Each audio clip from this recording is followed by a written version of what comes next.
Good morning. Colgate নিয়ে একটু brush করে নিই। এটা অবশ্যই সেন্সোডাইন, আমি এটা মাজি। বিছানাটা টান টান করে গুছিয়ে নিই। গুছানো হয়ে গেল বিছানাটা।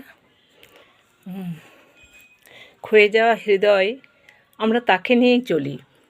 কতগুলো নতুন নতুন শব্দের সঙ্গে মিলিয়ে মিশিয়ে চলতে হয়।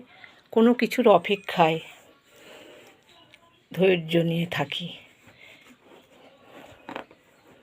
ধৈর্য একটা আমাদের ভীষণ গুণ, একটা ওষুধও বটে।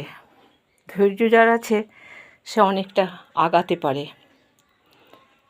যাই হোক, গুড মর্নিংয়ের এই সকালের যে কাজটা আমার হলো, স্নান পুজো সেরে শুক্তোর জন্য আনাজ কেটে রাখলাম।